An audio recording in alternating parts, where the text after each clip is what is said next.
was it out of this that you came up with that if you buy it cheap, Yeah, you buy it cheap, you buy twice? twice. Yes, yes, it was. Because we bought a really cheap rubbish trailer and then spent Wow, money doing it up, and it was just not worth it. It was such a stupid wow. thing to do. Yeah, so that it No, was out of that story that I got that principle you from. bought it cheap. You buy it cheap, you buy it twice. That never Yeah, left me, right? Like yeah. I will never forget.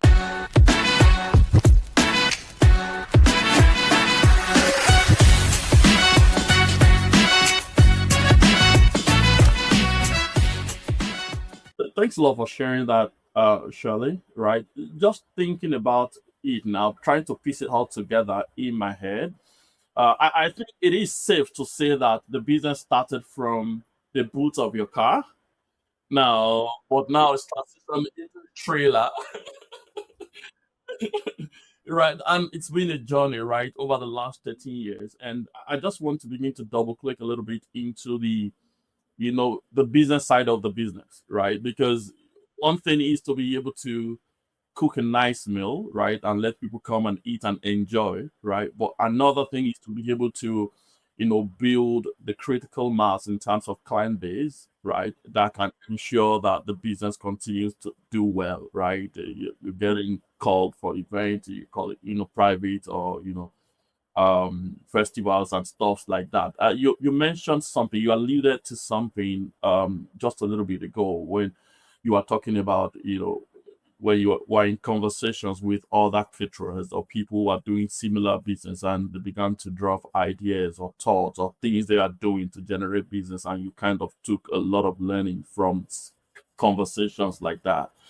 I don't know if you're open to unpacking that a little bit. What were the practical things that you did or you're still doing to drive awareness of what you do, right? Or where which part of the planet you're you're operating from and how you can be of service. What are you drive? What are the practical things you're doing to drive that level of awareness that is now generating like business, like a pipeline of business for you? Yeah, so you can, there's 2 sides to my business personally. So uh, up until recently, I've done a lot of festivals and events, which I've basically either been word of mouth or other traders have told me about that have been really successful ones. So, for example, the one last weekend, everyone was like, "Well, we're never doing that again." So you get word of mouth. But at the same festival, somebody gave me the details of another event organizer, and they were like, "Try this one." So I emailed her there and then, and I'm booked in for their next year now. So, uh, word of mouth and networking with other traders, and especially if you're not doing the same foods, they're like everyone's more than happy to help each other out. Um, the other thing I said, like, you mentioned driving awareness, maybe like advertising. The main thing in the minute, which I'm not as good at and I should be better at, is a lot of social media. Everybody looks on social media to try and find caterers, and that is one of the main things that you can do now to like Instagram and everything. People search for things like a wedding caterer, evening wedding food, and so you need to make sure that your all your social media is up there and up to date, so then people can see what you're doing, and then yeah, so that would be seems to be the way that everybody's advertised now. But that was not the case years and years and years ago. It was all kind of that was like me. I was emailing people for trying to book into events, whereas now a lot more people are approaching me now through word of mouth and that type of thing. So yeah, So word of mouth meaning people recommending you to people, right, based yeah, on the experiences they've had or the yeah, encounters they've had with you, right? Means yeah, that. and just being reliable and turning up to places, and Yeah, that's what I'm yeah, okay. you've got to make sure you've got good like reputation almost. If you say you're going to be somewhere, so sometimes even if I know it's going to be a terrible day, the raining, there's not going to be many customers coming out because people don't like going out in the rain, still just turning up there and making so the event organizers know that you're always going to be. So a couple of weekends ago, a motorbike festival, it was really really really hot, and every caterer had dropped out. And then he said to me, he went, "I knew you were still going to be here, Shelley." And I'd actually had a problem with the stock. The day before, the correct stock hadn't come into the where I get it from, the butchers I get it from, and so I'd had to go out and buy some different stock. And I was almost like, "Oh, shall I just not shall I not bother going because it's not my usual quality? But I was like, no, I've said I'm going to be there. I'm going to go and buy something else just to make sure that I'm there still. And I nearly was like, oh, maybe I won't go. But I was like, so glad I did, because the next day he was like, oh, I knew you were going to come, Shelley. Everyone else has let me down apart from you. And I was like, Wow. oh, I'm so glad I didn't not Wow. go. Yeah. So it's Wow. important to be reliable. So credibility, reputation, like they know Yeah. you, that you will show up irrespective of come rain, come shine, as we say it in my local. You will Yeah. show up because you've said you've committed to showing up. You delivered Yeah. on your promises. Mm. Yeah. And you never know kind of where you're going to come round and see these people again. Do you know what I mean? Yeah. And I think that's true in any business perspective.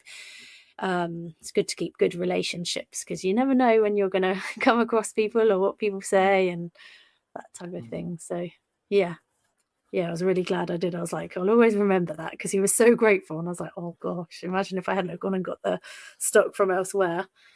And guess Yeah. who that guy will recommend if anybody speaks to him to say, you know what, do you know anybody who, like a caterer who can help with? Guess who that person?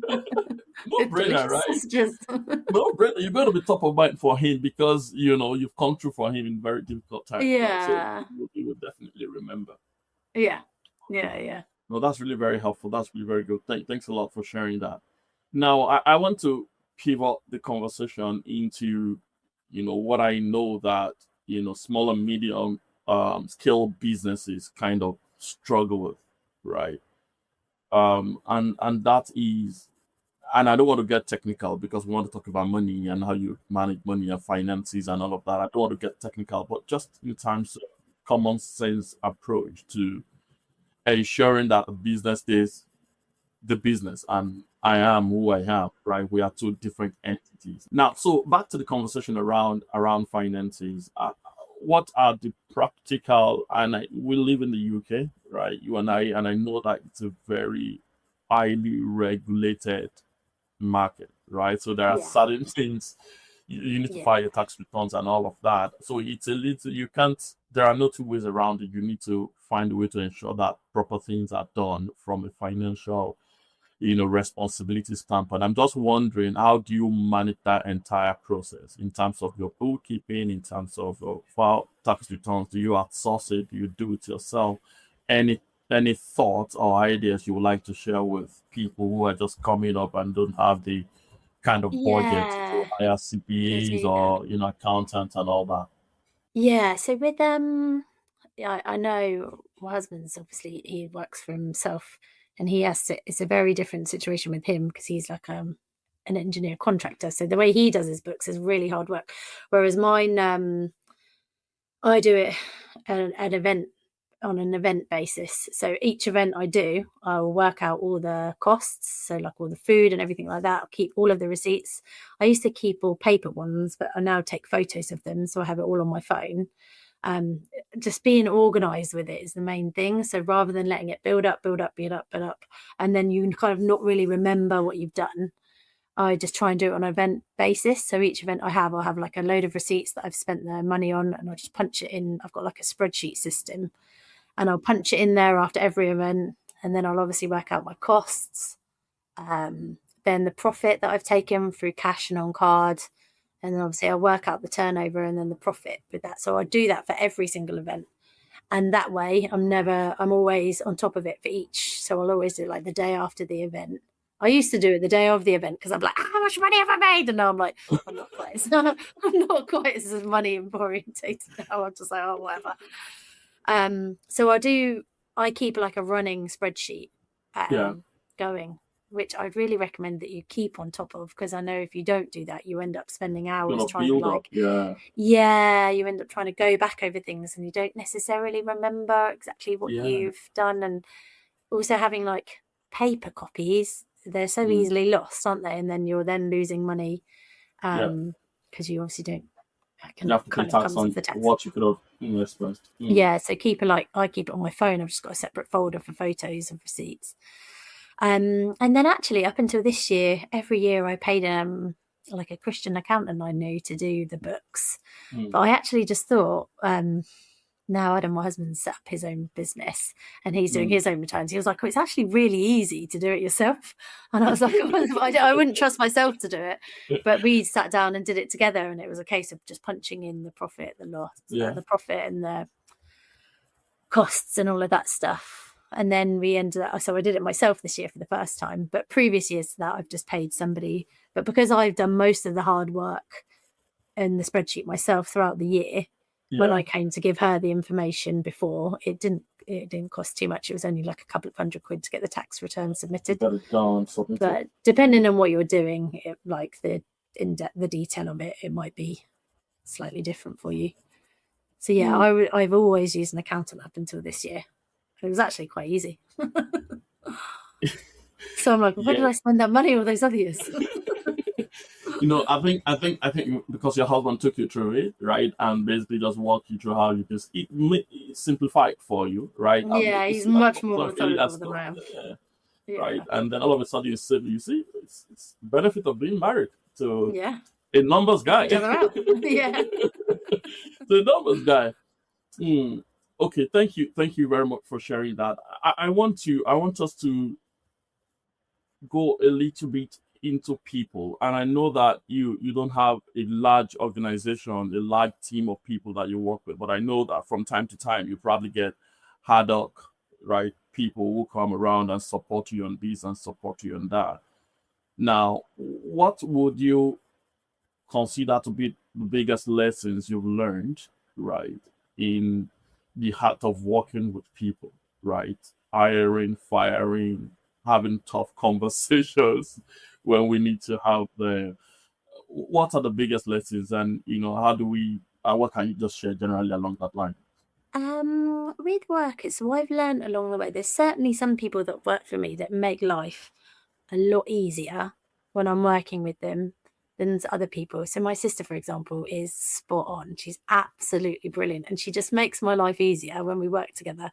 She's really hardworking, but she knows what to do when, and just when you've got a massive queue of customers, she'll be helping me to make things run smoother, and uses her initiative.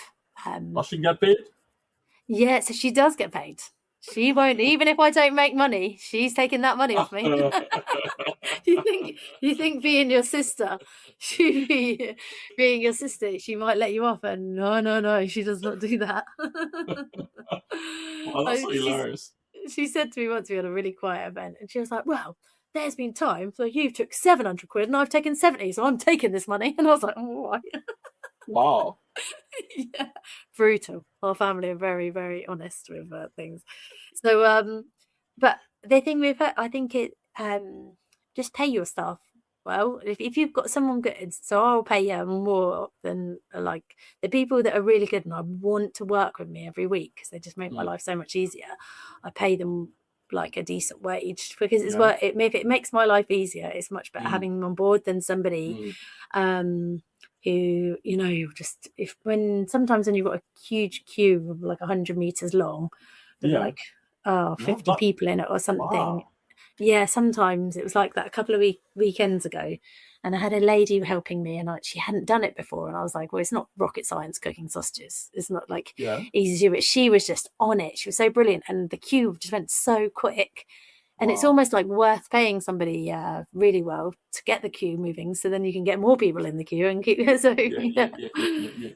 So I would just say if you've got someone who's worth investing in, who's helping you that much, pay them well. Because so many people try to save money through staff, and actually, if someone's and I think it's the right thing to do, isn't it? If someone's working hard and helping you, it's only going to also help you in the long run because you'll end up making more money with them. Yeah, I agree. Yeah. And have you ever had to, deal with like not very good or pleasant kind of, staff, and you've had to say, okay. No, luckily I haven't. I know I've so one of the things, we've got the trailer and you can only actually fit 2 people in it. Otherwise it's too squished. So having a lesson learned from that was I would have bought a bigger trailer had I have just to kind of also get like a fryer in it as well. I would have done that, but you can only fit 2 people in it. So I will only ever work with like friends or family that I know Okay. are able to do it. So I've never had the problem of I don't have like a large staff team. I know my brother runs a gym, and I know his number one issue is staffing. He just always having like issues and Fawn over problems, that people. type of stuff. Yeah. Yeah. Just, and it's you have to have awkward conversations with people, and whereas because I only work with friends or relatives, I've never had to have anything, no awkward conversations, thankfully. But yeah, Lucky you. I hear that is one of the main the hard things to go through Yeah, with running a it's a big business. pain point. When I have conversations with entrepreneurs, it's a big pain point. Yeah. A few of them have been able to track it, right? But I think it comes down to some of the points you made, or the key point you made around treating people decently, right? And for you, for you, it may just be a matter of wages and their friends and all of that, and giving them a decent wage. But that is coming out of a good place, right? And as the organization become larger, the implications of that will go beyond wage, right?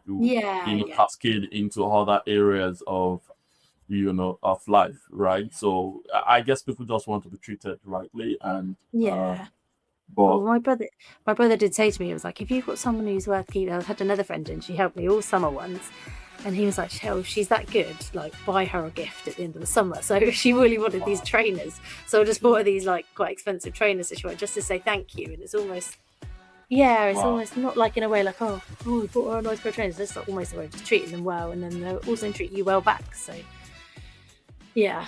Hey, thanks a lot for taking the time to watch the podcast. We are super thankful for you taking that time and investing the time to learn. We hope that you find the story inspiring, and beyond that, that you've been able to articulate one or two things that you want to do differently in your own entrepreneurial journey. May I encourage you to please like, subscribe, comment, and please share the word within your own circle of influence, especially within those that you think are on the same entrepreneurial journey with you. May I also encourage you to please, beyond subscribing to our YouTube channel, follow us on our other social media platforms. That means a lot to us, and we can see that that helps us to track that we're making some progress and also making some impact. Thanks a lot once again for taking the time to watch, and please see you on the next episode.